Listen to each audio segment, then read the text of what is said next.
भारत मुख्य रूप से एक कृषि अर्थव्यवस्था है। कृषि गतिविधियां अर्थव्यवस्था का लगभग 50% योगदान देती है।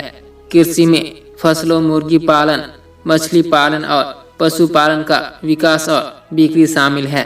भारत में लोग इन गतिविधियों में खुद को शामिल करके अपनी आजीविका कमाते हैं। ये गतिविधियां हमारी अर्थव्यवस्था के लिए महत्वपूर्ण हैं।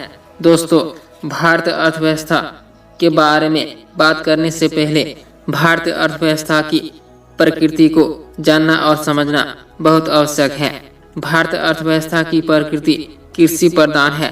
स्वतंत्रता के बाद भारत ने 1950 से 51 में अपनी पहली पंचवर्षीय योजना शुरू की।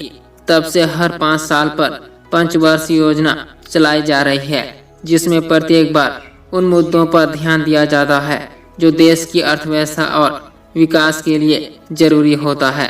हालांकि भारत एक कृषि आधारित अर्थव्यवस्था है, लेकिन उद्योगों, सेवा क्षेत्र और सामाजिक आर्थिक बुनियादी ढांचे के विकास पर बहुत जोर दिया गया है, जैसे शिक्षा, स्वास्थ्य, आवास, शक्ति, ऊर्जा, परिवहन, संचार आदि। भारत में केंद्र और राज्य दोनों सरकारी आर्थिक विकास के लिए अग्रणी सभी क्षेत्रों में अपना हाथ मिलाती है। भारतीय अर्थव्यवस्था को मोटे तौर पर 3 मुख्य भागों में विभाजित किया जा सकता है। सबसे पहले प्राथमिक या कृषि क्षेत्र। इस क्षेत्र में कृषि और इसकी सहयोगी गतिविधियां शामिल हैं, जिनमें डेयरी, पोल्ट्री, मछली पकड़ने, वानिकी, पशुपालन आदि शामिल हैं। प्राथमिक क्षेत्र में अधिकांश सामान्य प्राकृतिक संसाधनों का उपयोग करके उत्पादित किए जाते हैं। क्योंकि भारत एक अति कृषि आधारित अर्थव्यवस्था है, इसलिए यह क्षेत्र आर्थिक विकास के लिए एक महत्वपूर्ण भूमिका निभाता है। दूसरे पर आता है तृतीयक या विनिर्माण क्षेत्र। इस क्षेत्र को औद्योगिक क्षेत्र के रूप में भी जाना जाता है। इस क्षेत्र में सभी प्रकार के विनिर्माण क्षेत्र जैसे बड़े पैमाने और छोटे पैमाने शामिल हैं। लघु और कुटीर उद्योग में कपड़े, मोमबत्ती, मुर्गी पालन, माचिस की डिब्बी हैं, डलू, खिलौने आदि शामिल हैं। यह इकाई बहुत बड़ा रोजगार प्रदान करती है।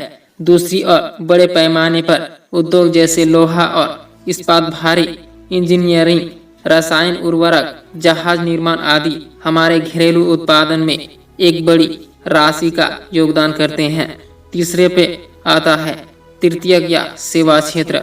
यह क्षेत्र परिवहन, संचार, बैंकिंग, बीमा, व्यापार और वाणिज्य जैसे विभिन्न सेवाओं का उत्पादन करता है, जिसमें राष्ट्र और अंतर्राष्ट्रीय दोनों तरह के व्यापार शामिल हैं। इसके अलावा सभी पेशेवर सेवाएं जैसे डॉक्टर, इंजीनियर, शिक्षक, वकील आदि सेवा क्षेत्र के अंतर्गत आते हैं। भारत सरकार द्वारा नागरिकों के कल्याण के लिए प्रदान की जाने वाली सेवाएं भी तृतीय क्षेत्र में शामिल होती है। सो गाइस, आज की वीडियो में इतना ही। अगर वीडियो इन्फॉर्मेशन लगा हो तो लाइक से सब्सक्राइब कीजिए। तब तक के लिए जय हिंद, वंदे मातरम।